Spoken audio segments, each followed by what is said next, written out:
Packers will have a first and goal. Receiver to the right, Jimmy Graham. Rodgers, quick toss in the flat left side. Got his man for the end zone and a touchdown. First and Goal podcast on Spreaker.com. And we're now on all your favorite platforms: iHeartRadio, Spotify, Castbox, Google Podcasts, Tumblr, YouTube, and SoundCloud. You can always follow us on Twitter at First and Goal Pod and our Facebook page, facebook.com/First and Goal Pod 33. Get money,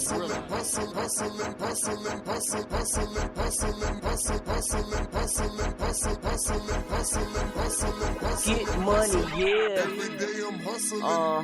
Get money, yeah.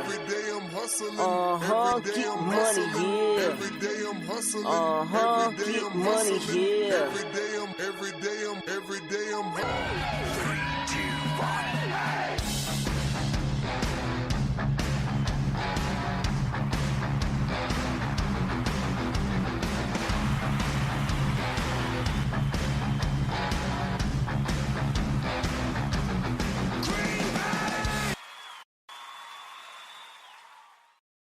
And welcome everybody to another live edition of First and Goal, episode 53. And you know what we didn't do before? We didn't celebrate our 50th episode a few back, which is a milestone. 50 episodes is a milestone. I am Jay in the UP, your founder and producer, and as always, down in Georgia, your host with the most. It's Dave. What's up, Dave? Sorry, it's the circus has come to town with the trades today.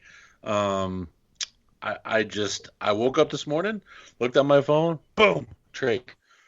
I go ahead and hang out with my kids before they go to school, boom, trade. I'm like, oh God.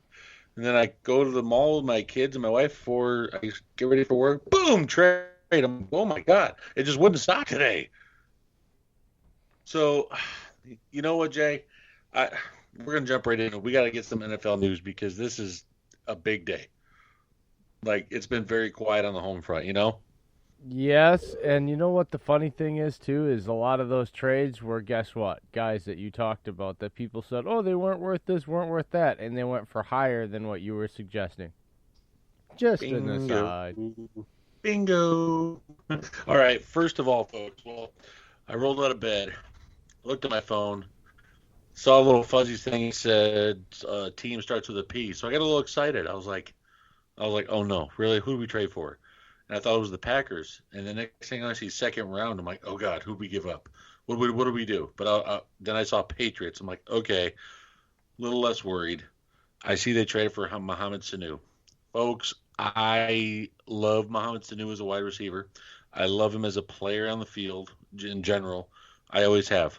But Patriots overpaid. Second rounder is way too much for him. The Falcons were literally giving him up as like a fourth string receiver on his team because he was being underutilized. It's like they forgot about him. And he only has like, I think it was like 200, 300 receiving yards going into week 7. He was barely used. Patriots overpaid here. I understand they wanted some depth because Edelman and Gordon was getting hurt. Dorsett's playing really dang good ball right now, but that leaves two of the people who are injured. Now you have Sanu, who isn't injured that much. He's healthy a lot. We never really see him off the field for any reason. If he has injury, he plays through it. But what I've noticed here, what Belichick is doing, even though they overpaid, I like the move because Sanu and Edelman both played quarterback in college or high school. And he, likes the trick plays. 2, he likes his players to be able to see the field like Brady would see the field. Since they were quarterbacks, they have that high IQ. They can see the field. So now, just knock the trick plays off the menu, you still have players that can be smart and find the zones and find the little soft spots and man-to-man coverages. It's just, guys, Belichick is just doing his thing. he doesn't value a second rounder as much as we do, obviously, but he still went ahead and moved him for Sanu. And Sanu is, I think, a very underrated weapon in Atlanta, and he got moved to New England. I mean, he went to bed last night 1-6 and woke up 7-0. Yeah, I still think the Packers have some people out there that they're probably going to get. It's probably, again... I have some sources on that later. Oh, see, I like it when you do that to me, Dave. See, I like it when you do that. Okay, I'm I going to jump... I am a Twitter nerd, folks. I dig. Oh, I know you do. You have a lot of time. See, and he has a lot. He's a Twitter nerd like I am a film nerd, and I just don't have the time right now to do it. And I will have a lot more time in the later winter here in the coming months or so when the snow hits.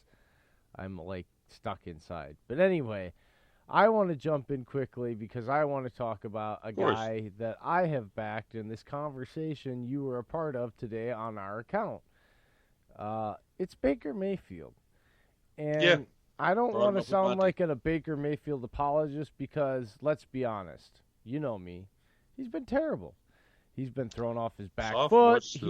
He has been being a one-read quarterback. Even though he hasn't been caught on film or Mike saying it, he has seen ghosts. He's been terrible.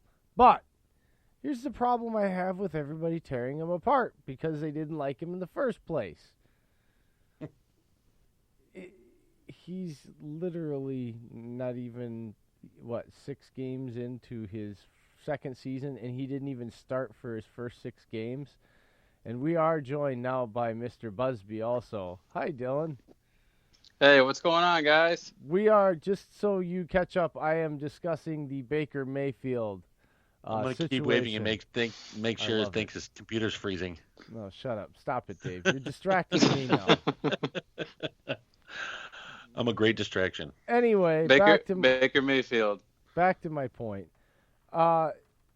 He really is still in essentially his first season because he didn't come in for the first 4 or 5 games last year. Yeah, because Hugh Jackson's a dumbass. Right. And so, and I hate to say it, but Freddie Kitchens is not the guy. He does not know what he's doing. There is enough talent there, both offensively and defensively, but mainly it's the offense here we're talking about because we're talking about Baker Mayfield. There's more than enough. So there's more than enough toys in the toy box, Dave, to start a daycare. And this dude can't entertain one kid, let alone try to sign up a few to take care of. That's the problem here. I mean, it's ridiculous. You have Nick Chubb, who has been a complete, absolute stud, not only in real football. They're adding another running back. Okay, you got to stop this, okay? But anyway, look, I'm not saying that he doesn't deserve criticism because of some of the ways he's played, but if this was a rookie quarterback that more people really liked not because of his off the field stuff, they wouldn't be tearing him apart. They'd be more focused really on Freddie Kitchens and his ineptitude that he's shown so far as a head coach. And it's pretty evident. When you have OBJ and Landry and Njoku and Nick Chubb and and your offensive line isn't that bad, and let's be real, the more and more pressure comes up the middle, the more and more stupid it looks to have gave up Zettler in that OBJ trade. And Austin Corbett, too, to the Rams. Yeah, I'm just saying, like some people I know don't value interior offensive linemen, but it is what it is. Gee, shots fired. Listen, I'll say it again. If you're drafting an offensive line, guards are the last 2 positions you're going to draft. Except for when you draft the Rookie of the Year at 6 overall. That's a guard. And he changes your franchise. I mean, yeah, but that's a blue unicorn there, bud. Oh, I mean, think shut about up, it. Dave. Stop defending him. Listen. Just think about it. Or when you draft 144th overall and he changes your franchise. And listen, what do we already have in place? 2 tackles, and a center. Thank you. Bakhtiari, or when you go out and you Laga, pay one and $8 Lindsey. million a year and he's the top free agent, and he changes your offensive line. But the guards were the last 2 spots added after the center and the tackles on our line. And they've been chasing them since they had to let go Lang and Sitton for the last 3 seasons. So stop this. Every time you say something, I have a counter punch for you because It's you not a counter punch. Yes, every franchise, every great GM knows. Every great GM knows. You build from the trenches out, and you do not give up trench pieces that are big cogs in the reason why you win Laga was to a get first. toys on the He's a outside. tackle.